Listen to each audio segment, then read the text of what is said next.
Welcome back to Let's Solve Braid in what I hope will be the exciting conclusion. It sure ought to be. I am going to sit back because there's been interesting discussion on the nature of these puzzles and spoilers and hinting, but I am going to let you experience this for yourself, and it may take a couple tries, and that is okay. Right. You can ask me for a hint if you feel that the video is dragging, but I will otherwise let you take your time, because the actual execution of this final puzzle is pretty fast. Once you get it, it won't take you very long to go from getting it to getting the star. All right. Well, let's dive in. As you can see, the constellation is complete. Hopefully you guys had a chance to watch the 2-hour speed run of my World 2-2 star. I realized it wasn't a speed run, actually, because you had to reverse time at least once. I know. A speed run would be no time reversal. You added precious seconds onto that time right there. Onto that 2-hour video, yes. Hey. Marathons are decided by moments.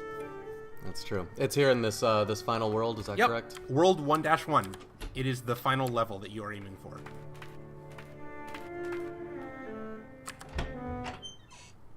All right. No, the final one. Oh, right, that's right, I forgot. All I will say is that this level is different now. The level itself has changed because you have all the other stars. All right.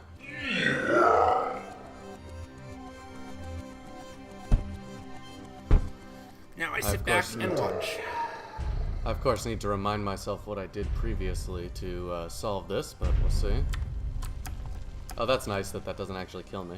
Nope.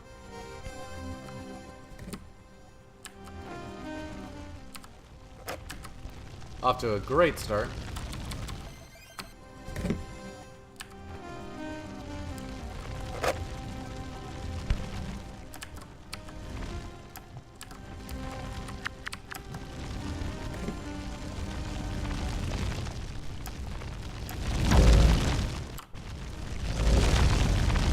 Dang it.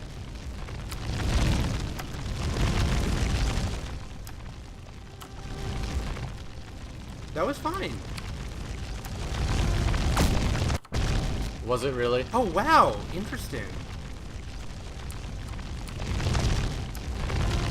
Guess you have to do this at the last possible minute. I didn't know that. So they lock you into the timing right there. Like hard-coded lock.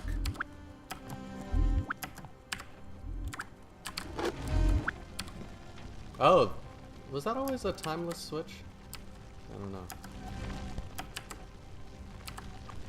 Alright, I'm just gonna run through the whole level once and see what I see.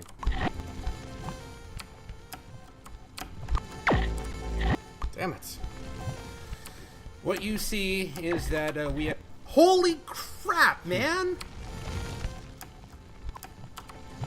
No, you need to catch that. Remember how important speed is in this section? You've got to catch that first Goomba. Like that, yes.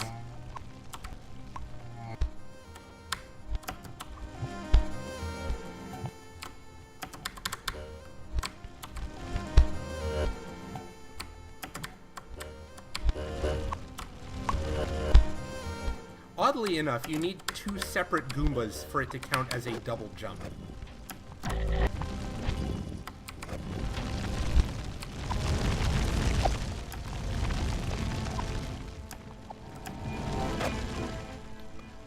Alright, well that was a lot easier this time around.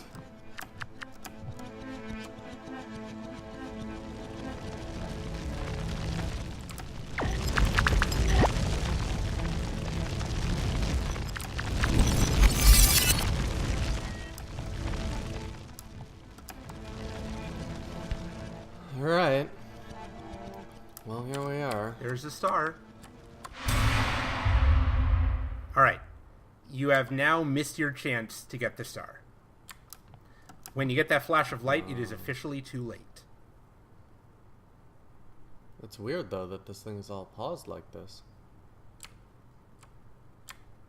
Huh, and now my character only moves backwards. I'm pressing the right arrow. As if this is some sort of hint.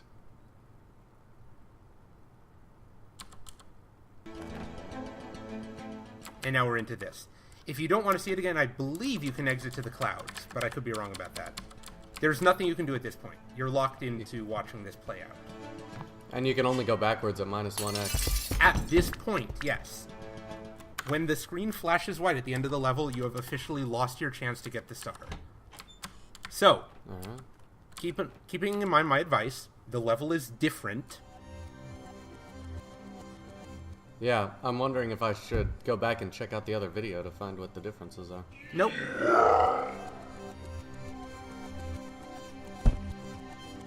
I'm feeling like the thing that caused the white flash was me jumping up and touching that platform. Yep. But by that point, you've already long since missed your chance. The white flash just makes it irreversible.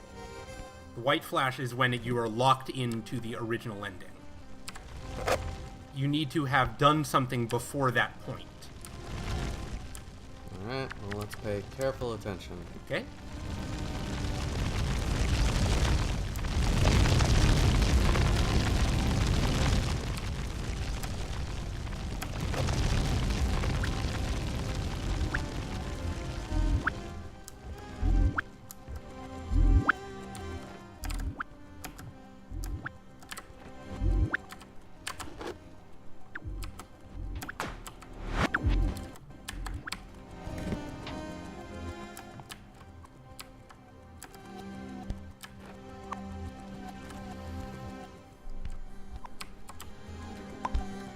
Oops, you need to pick up more speed there. You've already missed that chance.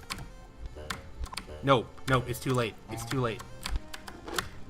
I don't think that it is. No, we tried this last time. You don't have an opening there. I might have an opening there. Come on. This is totally gonna work. Okay. Oh! Aha! Alright, what's different? What is different? Let's see. Did the chandelier always used to fall on me? The chandelier always fell. Thus far, you haven't changed anything from your original playthrough.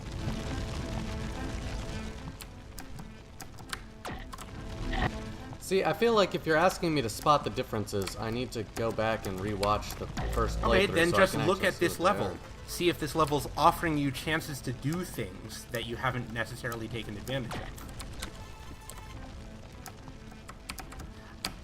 I mean, I'm not going to give... I'm trying not to give you any hints at all.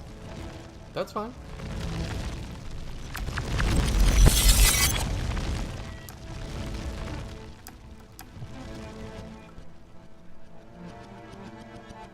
Alright. Don't climb up, because that automatically locks you into having to replay the whole thing over. Okay, let's just go backwards and just regard the level and see if there's anything we notice. Yep, just play it back at 1x speed and pay attention.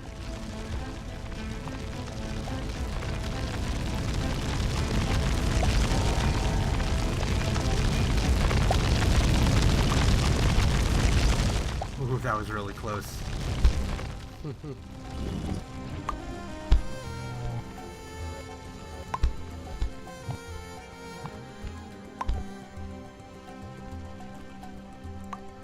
Haven't seen anything yet, but let's keep looking.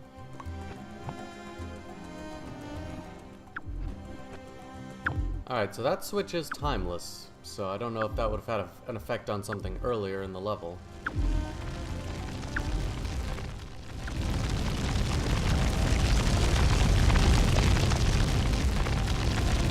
I haven't seen any way to get up top to her. There is one way and one way only.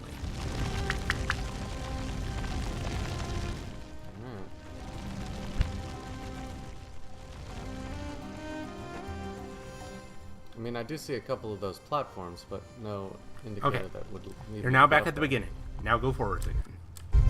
Alright. No. Just play it. Play the level. Let go of reverse and play the level. Just play it Play it. forwards? Yep. So it does have to do with that timeless switch.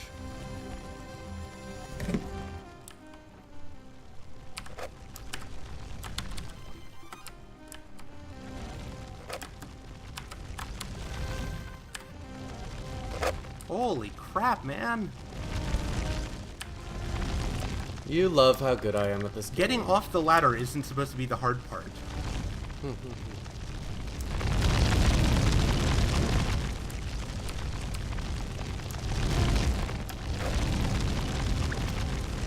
Alright, so we're coming up on the switch. So maybe the fact that it's already pulled will give me a lot of time to make up here.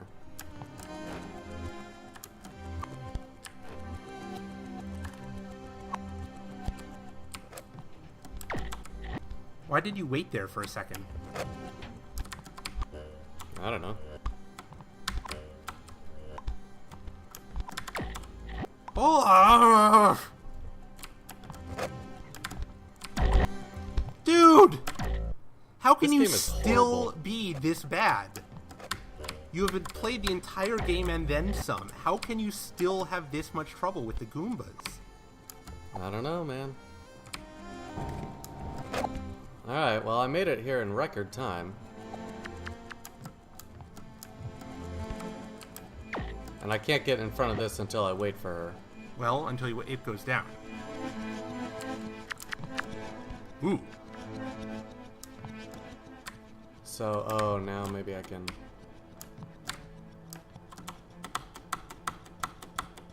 No, I need to...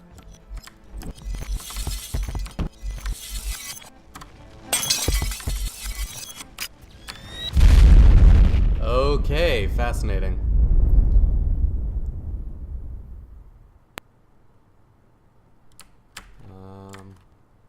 Well, I've made it up into her lair. Maybe I should go kill the knight. Oh, I should just get the star, huh?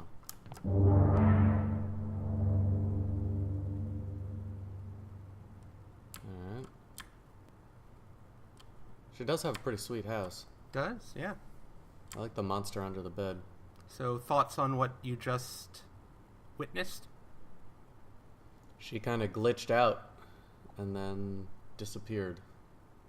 Anything else you noticed? I'm gonna see if the knight has changed at all. Looks like I can interact with a lot of these switches still. Those are the ones she was using to open/block your path. Yep.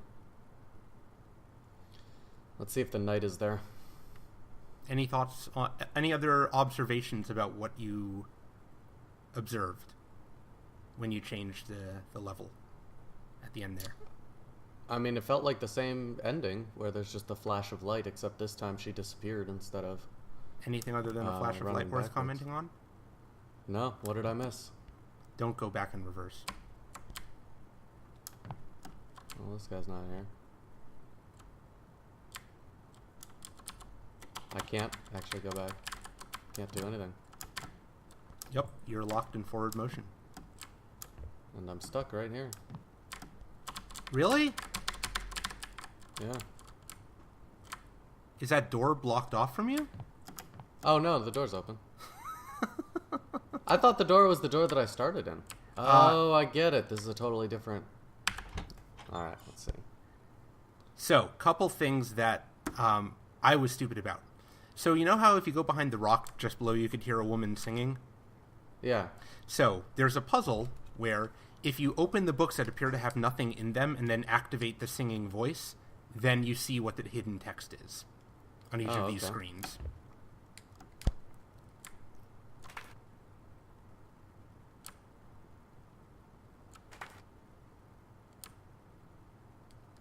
Alright.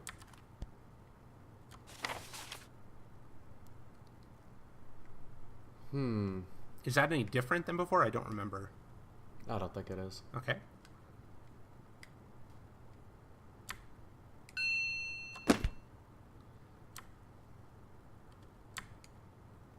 I don't hear a woman's voice singing. Huh. I don't remember where the singing was from. I thought it was back here.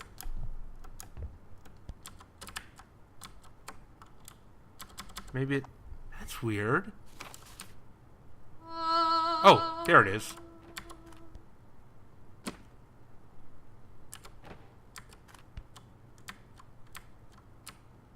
But I only got it when I was playing through in reverse? Huh? Wait, it's right next to the rock. Okay. Wait, what keeps changing the text there? When I... It only works when I either have the key or I'm in reverse. No, it's to the other side of the rock. It's just to the right of the red book. No, it's not. Wait, weird. It's right here. Hang on, so... Touch the red book and go there? Oh, the red book has to be open. Oh, interesting.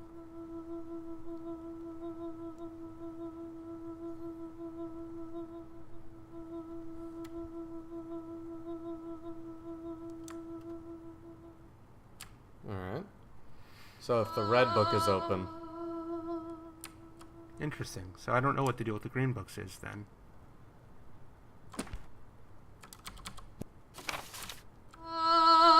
You, open the red book on your way through there. Interesting. Alright. Dunno, man.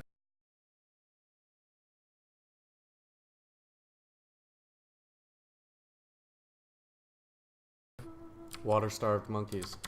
I bet if you go up, there's something else. Oh.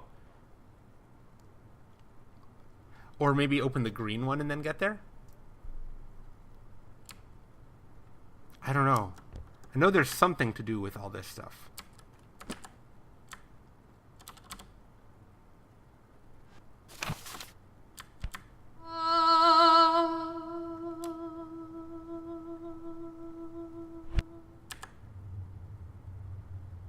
Nope. Is this the same thing? Yeah. Huh. Can you jump over nothing. if you jump off to the left from up there, can you... No, from the right. Go to the green book and then can you jump from there over the red book? That seems very unlikely. Ooh, close though. Yeah. No. I try once more jumping off the ledge. Damn it. I have no idea. I don't know. Shit's weird, yo. Yeah, man. So I don't feel like this secret ending has really given us any additional information. Well, you missed a key audio cue. I mean, there was an explosion sound, but that was there all the time. No, it wasn't.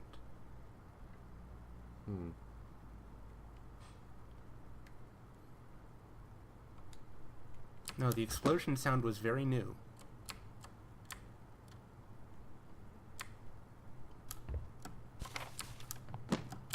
Even when I jump over these books, they still get triggered. Yeah, I don't... Let me look it up while you're experimenting.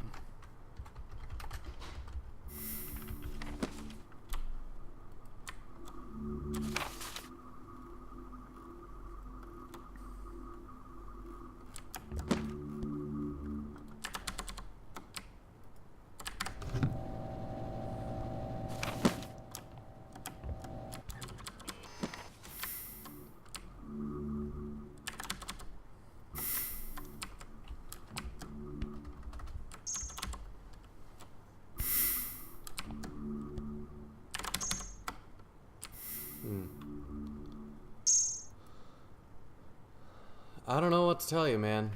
I'm looking up exactly what we're supposed to do. Because I want to see this. Okay, in the second Is this area... another 2-hour cloud? No, it's not. Okay.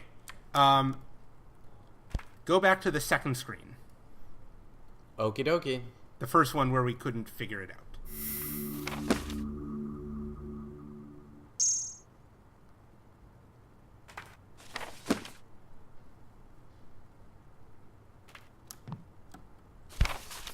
Oh, I can't get back up there. Yeah, go back in time to where you entered, because there's 2 different spots where you can cue the singing from. Oh, I can't because I've gone too far forward onto this plate. Oh, crap. Can I just well, then exit exit to the clouds? clouds and then go back in. Okay, so we found it in this room. So yeah, the green books are just there to spoil getting the red book. The goal is to get the red book open while singing happens. Okay.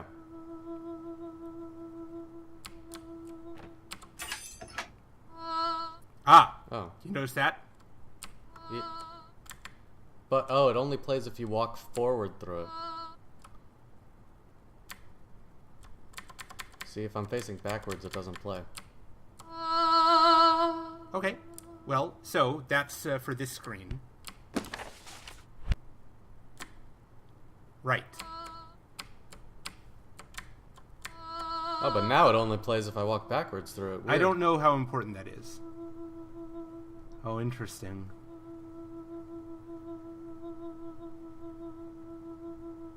He only knew how to look at the outsides of things. Alright. Alright.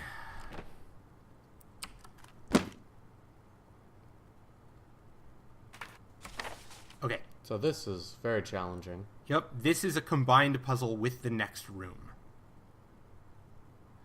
The singing area is behind that statue of the boy. Yeah.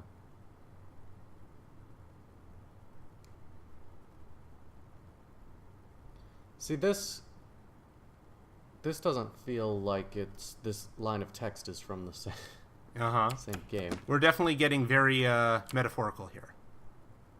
Alright. Okay. Oh, I stepped on the plate. And now... Mistake? No, but go back. Quietly. Slowly. Oh, actually, hang on. Step off to the left. It's on the very left edge of the plate. And now, but still green. Left edge, but green. And now reverse until these books are all closed. Alright.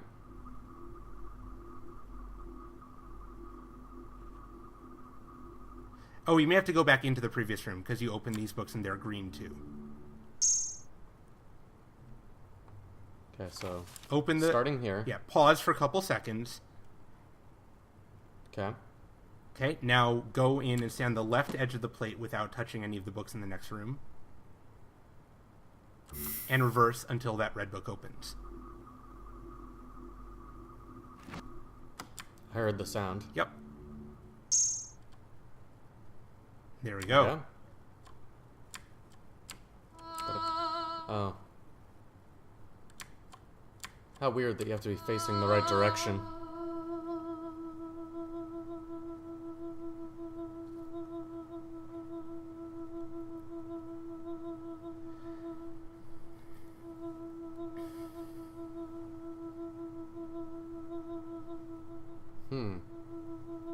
Are you able to read this? Not well, but... Why? What are you thinking?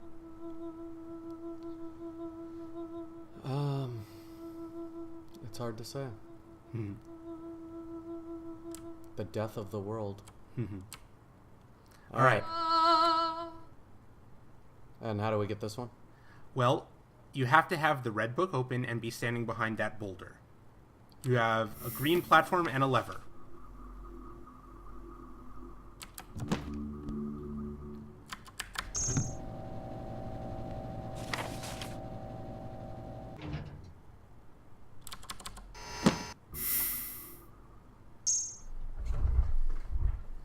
Interesting.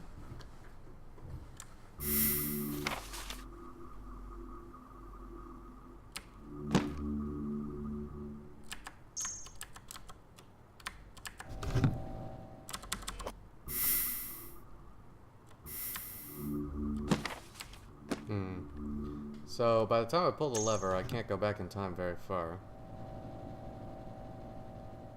But I could open up this middle book. But then going back in time is going to open the green one. What if you jump off the platform from the red book?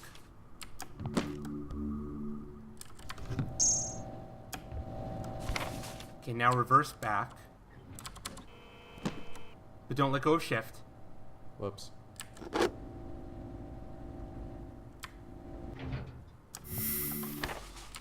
Okay. Wait, what? No, stop! Tell me explicitly what you want me to do. Okay. You need to get on the red book, jump off the platform to the side. Okay. All the way off. You're not off the platform. So, no, you can't do it in 2 steps. From the red book, jump and run off the platform. Just in a quick, swift motion. Okay. Okay. Raise the platform.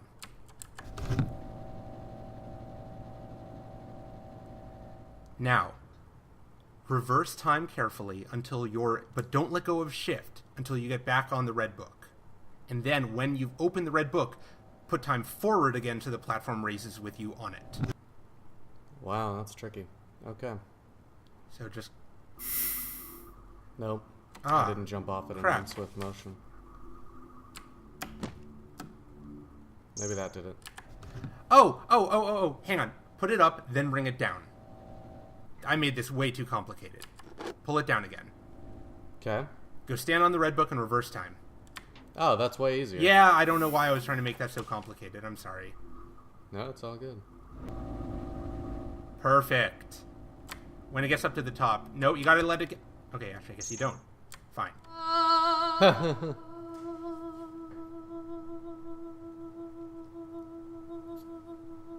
Oh, so now we're getting into why the game is called Braid, I guess. He yanks painfully on her braid to make her stop. Well, the braid was also in the very first piece of text we got for World 2.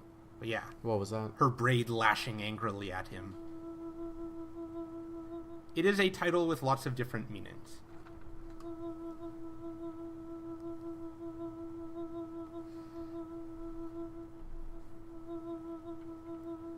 Alright. So... what is the princess? I'm still going with the girlfriend theory. I haven't seen enough evidence to suggest anything else. Really? Yeah. I mean, he obviously wronged her in some way. Look, here's the thing about this game. Does it really need all this text? It does such a great job of telling a story without text. What story is it telling without text? It's creating emotions and feelings and this concept of if only I could go back in time, and the imagery of the ring, and, you know, the puzzles that he goes through and the characters that he meets with the dinosaurs. It creates moods, and it does a good job of, you know, like, does this text add anything whatsoever? So it does nothing for me. Here's my feeling, and I'm okay with that, because I feel like the game itself and the gameplay does a great job of creating mood and feeling and like an emotional sense in the state, particularly with the art and the music. It all comes together to create a real kind of tone for the game. But I disagree strongly that without the text there's any story. Well, without the text, you can tell the story that I told pretty plainly. I don't think you can without... I think you came about the girlfriend because you were reading about the princess. I think you latch onto the girlfriend idea because the game is nominally about a princess. I think without... No, but you would draw the parallels with Mario from the very first level. No, from the very first level you would, with the Goombas and the Bowsers and the would you have thought castle and the flag and... Yeah, I think you absolutely would have drawn the parallels with Mario, especially since the dinosaur gives you those messages a couple of times. Oh, you mean the text? In another castle. You mean the text? But that's not coming from these books. The books are what is just... They take what I consider to be a beautiful artistic experience and just ruin it by layering on all this garbled, confusing, complex, meaningless text. Okay. First of all, I think that the text is also contributing to creating the mood. Even though I don't understand it all, it has a distinct tone to it that I pick up on. Like, that same sort of dangerous melancholy. Like, it's definitely about the dangers of reflecting too much and chasing something too far. I get that impression from it, and of just kind of a sad nostalgia. The other thing is, I feel like even if you just look at what the platypus or whatever says at the end of each level, you can't build that story from there, because at the end he's like, are you sure that there is a princess? I've never seen her. How does that contribute to your idea of it being about a girlfriend or something? Well, how did the books add anything whatsoever in terms of plot or story or characters? They've done nothing to advance any more than the music or the mood or the mechanics or the art have. Well, they certainly haven't introduced characters or plot lines or what if I suggested that you try and interpret this game as Allegory? What is Allegory? It's not telling the story it appears to be telling. The princess represents something else. This is not about a man chasing a woman. This is an allegory for some other pursuit. Well, I mean, I guess you could project from your own life any sort of allegory that you wanted to onto it, but I don't feel like it's done a particularly good job of laying out one particular allegory that it wants me to pick up on as the second meaning here. Okay. I'm going to share with you then what many people have agreed is probably the strongest interpretation, and we are getting firmly into, English teacher territory here, because we are now interpreting the text rather than just directly reading it. But I agree, there's a lot of good evidence for this being about the pursuit of the atomic bomb and the effects that has had for humanity. That Tim is humanity chasing knowledge above all else, disregarding human concerns, disregarding the people he knows, because he's in pursuit of knowledge, and how destructive that can be. And, how driving a force it can be. The noise that you heard and what you saw with the princess was quantum movement. She was superimposing. She had superposition when you touched her at the end there.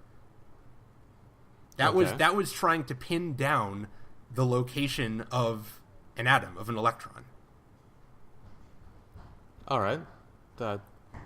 Did you recognize the line from the epilogue of someone said, "Now we are all sons of bitches"? Now we're all sons of bitches. I mean, I couldn't pinpoint it, but yeah. Yeah, that's an explicit reference to, I think, what Oppenheimer said after the first Trinity test. Well, that does help solidify what specifically the game designer was going for in this piece. But at the same time, I do feel why did you make me go through all that trouble of finding all those secret stars? It didn't do anything to clarify anything. Well, it made the princess explode like an atomic bomb. That's what it gave you. That's the only difference, though. That clarified what he's trying to suggest the princess was. All right. Well, I mean, fair enough. I guess it's like a cute little Easter egg. It certainly I don't feel validated for having spent, over 3 hours trying to get all these secret stars and doing these horrible things. Totally not worth that kind of effort. And it didn't advance the storyline in any meaningful way, through even the texts that we got access to. But I do think it clarifies the intended interpretation.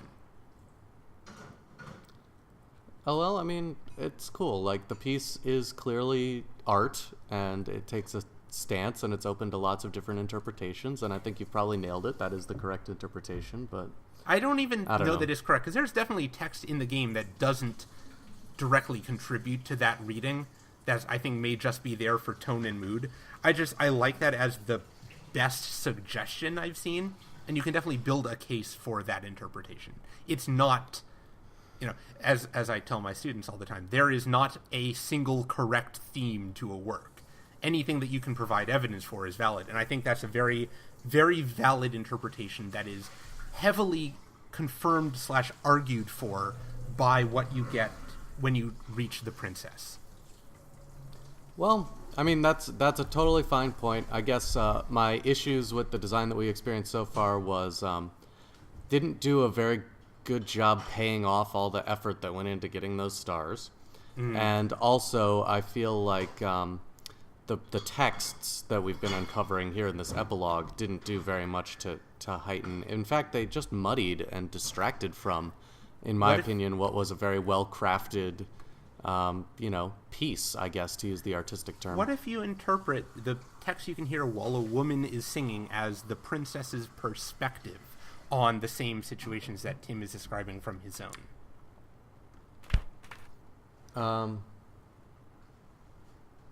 I guess I'd need to be reminded of what the specifics were, but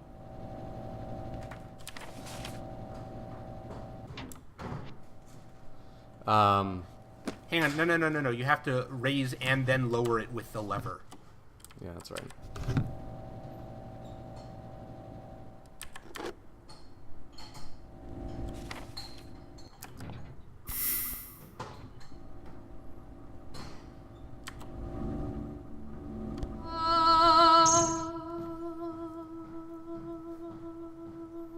So what does this mean from the perspective of... I can't read the I'll read the quote. From the perspective of an atomic bomb, what does this mean? Or the way he yanked painfully on her braid to make her stop. Well, because it uses the title name Braid in there, so obviously is drawing attention to that line. I don't know. I don't have. That's just another interpretation I had heard as like, kind of, the whole game has been presented. All the text has been presented from Tim's perspective, and I like the idea that this is sort of now the narrator taking the princess's part. I agree. The way that the sentences are structured, they do sound like they're coming from another perspective. Mm-hmm. I just feel the same way about this text as I have felt about every text in the game, which is that it just doesn't add anything to the game experience. Okay. Even if the game had no text and you get all the secret stars and then you see the princess do the quantum event and then explode, that would be about as effective as having all this extra text. It just garbles the message of the game to me. So you are in the camp that calls Jonathan Blow pretentious. No, I wouldn't say that. I actually really, really enjoy the game. I think that the game was really well executed, even from a story perspective, and certainly the way the mechanics and the art and the sound all play into it. I thought it was excellent. I just feel like I could have experienced the story, or let's say 95% of the story that this game is trying to convey without these books. So what's the point of the books? Tone, mood, feeling, and emotion, I guess. That's all. Yeah, but I just feel like they already hit on all those very important notes without them. I think the books contribute to the emotional tone of the game. Huh? Well, cool. That was Braid. That was all of Braid. You never have to touch this game again. I think I would enjoy playing it again, in the same way that I enjoy replaying Mario from time to time. I thought the mechanics were enjoyable, and it was a great gameplay experience from that perspective. And the story and mood was cool too. Okay, sorry, I'm just laughing at you describing the mechanics as enjoyable directly after referring to like Mario. Because I'm thinking mechanics like platforming. Those you liked the platforming in this game. Well, dude, I mean, I'm terrible at racing games, and they're my favorite games. I enjoy failing at a platformer again and again and again and again. Yeah, I don't know. I tried playing the game, and a second time, and I didn't get as much enjoyment out of it because I remembered too much, which is why I've loved watching someone new tackle it. I think what you want to do is, get your girlfriend or someone else who's never touched it to play and just sit back and watch. I think you'll get a more enjoyable experience from vicariously experiencing the mindfucks for the first time than just going through the motions again yourself. That was neat. Yeah. Well, thanks for introducing the game to me. It's a real shame that I went this long without playing through it. Yeah, I know. It really slipped under the radar. Not a lot of people talked about Braid. You say that, but... All right. I wonder, Let's move on. Good stuff. Cool. See you next time. Bye.